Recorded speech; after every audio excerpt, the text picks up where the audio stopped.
ஃபைனலாக வந்து கோல்டு.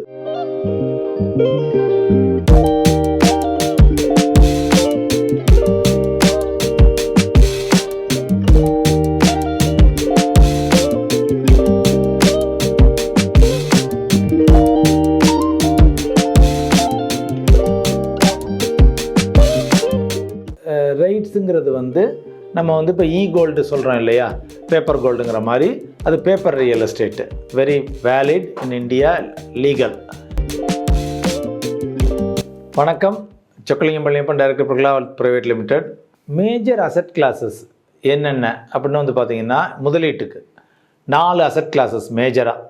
ஒன்று வந்து ஈக்விட்டி, செகண்ட் வந்து டெட்டு, தேர்டு வந்து ரியல் எஸ்டேட்டு, ஃபோர்த்து வந்து கோல்டு. இதுதான் நார்மலாக ஒரு சாதாரண மனிதன் நிறைய பேருக்கு, அதாவது ஒரு 98% ஆஃப் த பீப்புள் இது 4 தான் இன்வெஸ்ட்மெண்ட் பண்ணுறாங்கன்னு வச்சுக்குவோம். One way or other. இப்போ டெட்டுன்னா என்ன? டெட்டுன்னு வந்து பார்த்திங்கன்னா ஜென்ரலாக நம்ம கடன் சார்ந்த முதலீடுகள் அப்படின்னு சொல்லலாம். டெட்டுன்னா அவங்களுக்கு ஃபிக்ஸட் டெபாசிட் இருக்குது. அந்த காலத்தில் எல்ஐசியில் மணி பேக் பாலிசி அது இதெல்லாம் போடுவாங்க, அதுவும் நீங்கள் டெட்டில் சேர்த்துக்கலாம். Recurring deposit, liquid fund, ultra short term fund, mutual ஃபண்டுகளில் டெட் இருக்குது. Bonds, post office savings, government of India bonds, இது எல்லாமே வந்து டெட்டு தான். நீங்கள் அடுத்தவங்களுக்கு கடன் கொடுத்துருந்தீங்கனாலும், ப்ரைவேட் லோனாக நீங்கள் யாருக்காவது கொடுத்துருந்தீங்கனாலும் அதையும் உங்களுடைய டெட் போர்ஷனில் எடுத்துக்கலாம். இது ஒரு டைப். நெக்ஸ்ட்டு வந்து ஈக்விட்டி ரிலேட்டட்.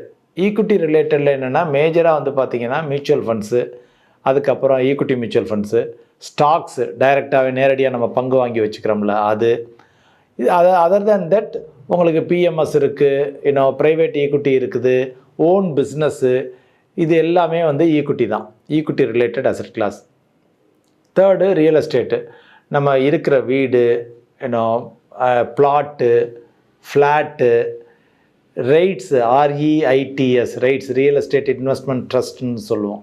ஸோ அது வந்து மார்க்கெட்லேயே நீங்கள் வாங்கிக்கலாம், ஸ்டாக் மார்க்கெட் மூலம் நேரடியாக வாங்கிக்கலாம் ரைட்ஸை. ஸோ இது எல்லாம் ரியல் எஸ்டேட் அசட்ஸு. ரைட்ஸுங்கிறது வந்து நம்ம வந்து இப்போ கோல்டு சொல்கிறோம் இல்லையா, பேப்பர் கோல்டுங்கிற மாதிரி, அது paper real estate, very valid in India, legal. ஃபைனலாக வந்து கோல்டு.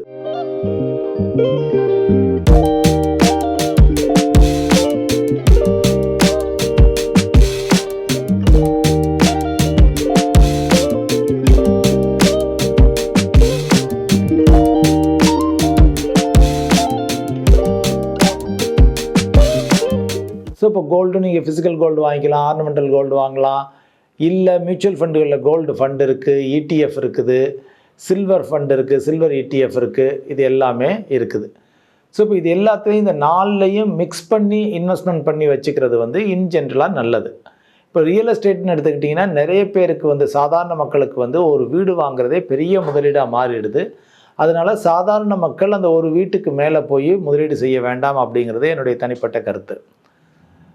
அவங்க வேணும்னா ரைட்ஸில் ரியல் எஸ்டேட் இன்வெஸ்ட்மெண்ட் ட்ரஸ்ட் மூலம் அவங்க இன்வெஸ்ட்மெண்ட் பண்ணிக்கலாம், அதை மார்க்கெட்டில் வாங்கிக்கலாம். இன்றைக்கி ஒரு யூனிட் கூட வாங்கலாம் ரைட் எல்லாம். So that is there available. அதனால் ஒரு வீடே போதும் ரியல் எஸ்டேட்டை பொறுத்த வரைக்கும். கோல்டு, சில்வர், பல பேர் வந்து வீட்டிலையே வந்து ஆர்னமெண்ட்ஸ் வச்சுருக்கோம். லேடிஸ் வியர் பண்ணியிருப்பாங்க, ஜென்ட்ஸ் வியர் பண்ணியிருப்பாங்க, வீட்டில் கோல்டு பிஸ்கட்டாக வாங்கி வச்சுருப்பாங்க, செயின்ஸ் வாங்கி வச்சுருப்பாங்க, சில்வர் பாத்திரங்கள் அது இதெல்லாம் இருக்கும். ஸோ அதனால் வந்து அதுவும் நம்ம இந்தியர்களில் பர்டிகுலராக தமிழர்களுக்கு வந்து மோஸ்ட் ஆஃப் த வீடுகளில் இது இருக்கும். அதுவும் நீங்கள் எக்ஸ்ட்ரா போய் செய்யணுங்கிற இல்லை. அப்படி செய்யணும்னா நம்ம ஏற்கனவே சொன்ன மாதிரி கோல்டு ETF, கோல்டு மியூச்சுவல் ஃபண்டுகள், சில்வர் ETF, சில்வர் மியூச்சுவல் ஃபண்டுகள், இதிலெல்லாம் தாராளமாக இன்வெஸ்ட்மெண்ட் பண்ணிக்கலாம். ஈக்விட்டின்னு எடுக்கையில் இன்றைக்கி பல பேர் வந்து ஸ்டாக் பக்கம் போக விரும்புகிறதில்ல.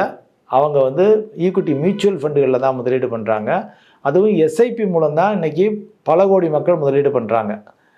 லாஸ்ட் மந்த்து செப்டம்பர் 2025 மட்டும் பார்த்திங்கன்னா 29,000 கோடிக்கு மேலே SIP மூலம் மட்டும் மியூச்சுவல் ஃபண்டுகளில் முதலீடு செஞ்சுருக்காங்க. So that is the preferred asset class. Most of the பீப்புளுக்கு ஈக்விட்டி மியூச்சுவல் ஃபண்டுகளே எனஃப். இன்னும் சில பேர் வந்து டைரெக்டாக ஸ்டாக்ஸ் பண்ணுறாங்க, அதில் பல பேர் கையையும் சுட்டுக்கிறாங்க. இது தவிர சில பேர் வந்து PMS, venture capital fund, private equity அதில் எல்லாம் போடுறாங்க. ஸோ இப்போ இந்த 4 அசட் கிளாஸஸ்லேயும் என்னுடைய அலோகேஷன் எவ்வளவு இருக்கணும் அப்படிங்கிறதான் அடுத்த கேள்வி நிறைய பேருக்கு. ஜென்ரலாக வந்து ஒரு 5 to 10% கோல்டில் அலோகேஷன் வச்சுக்கோங்க. லாங் டேர்முக்கு that is enough. Another 5 to 10% வந்து நம்ம வந்து ரியல் எஸ்டேட்டில் வச்சுக்கிறேன்னா வச்சுக்கலாம். ரிமைனிங் ஒரு 30% வந்து டெட்டுன்னா short term funds, fixed deposit, RDs, traditional insurance, bonds, இது எல்லாமே சேர்த்து ஒரு 30% ஷார்ட் டு மீடியம் டேர்ம் ரெக்குயர்மெண்ட்டுக்கு வச்சுக்கோங்க. 50% வந்து தாராளமாக ஈக்விட்டி மியூச்சுவல் ஃபண்டுகளில் வச்சுக்கலாம். இன்னும் youngsters, most of the youngsters வந்து 50% அப் டு 50% வந்து தாராளமாக வச்சுக்கலாம். ஏன்னா அதுதான் க்ரோத் அசட்டு, அதுதான் லாங் டேர்மில் வந்து நல்ல ரிட்டர்னை தரக்கூடியது, ரிஸ்க் உடையது, ரிஸ்குடன் ரிவார்டும் நல்லாயிருக்கும். ஸோ அதனால் வந்து அதில் வச்சுக்கலாம். ஸோ இப்போ ஓகே சார், இப்போ நாங்கள் நாலுலேயும் முதலீடு பண்ணுறது முடிவு பண்ணிட்டோம், சூஸ் பண்ணிவிட்டோம், உங்கள்கிட்ட வந்தால் பண்ணி தருவீங்களா அப்படின்னா டெஃபினெட்லி பிரக்லா வெல்த் நாங்கள் டெட்டில் பாண்ட்ஸு எல்லாமே பண்ணுறோம். Dead mutual fund, fixed deposits, அது இது எல்லாமே பண்ணுறோம். ஈக்விட்டியில் ஈக்விட்டி மியூச்சுவல் ஃபண்ட்ஸு தாராளமாக எல்லா கேட்டகரி ஆஃப் மியூச்சுவல் ஃபண்ட்ஸும் பண்ணுறோம். பிஎம்எஸ் பண்ணுறோம், வெஞ்சர் கேபிட்டல் பண்ணுறோம், ஏஐஎஃப் பண்ணுறோம், இது எல்லாமே பண்ணுறோம். கோல்டு, சில்வர், ப்ரெஷியஸ் மெட்டல்ஸுக்கு வந்து பார்த்திங்கன்னா நம்ம மியூச்சுவல் ஃபண்டுகள் மூலம் பண்ணுறோம், இடிஎஃப் மூலம் பண்ணலாம். ஸோ அதுவும் பண்ணுறோம். ரியல் எஸ்டேட்டுக்கு நேரடியாக நாங்கள் ரியல் எஸ்டேட் வாங்கி விற்கிறதில்ல. REITs, REITs, real estate investment trust units வேணும்னா அதுவும் எங்களால் வாங்கித்தர முடியும். உங்களுக்கு அதுலேயும் ஹெல்ப் பண்ண முடியும். 4 மேஜர் அசட் கிளாஸஸ் இருக்குது இல்லையா, அந்த 4 மேஜர் அசட் கிளாஸஸ்க்கும் நிறைய சப் கேட்டகரிஸ் இருக்குது. இந்த எல்லா சப் கேட்டகரிஸ்லையுமே நம்மகிட்ட கஸ்டமர்ஸ் ஆல்ரெடி இருக்காங்க. உங்களுக்கு ரெக்குயர்மெண்ட் இருந்துச்சுன்னா ப்ளீஸ் கான்டாக்ட் அவர் டீம். நன்றி. மற்றும் ஒரு முறை இன்னொரு வீடியோவில் உங்களை சந்திக்கிறேன்.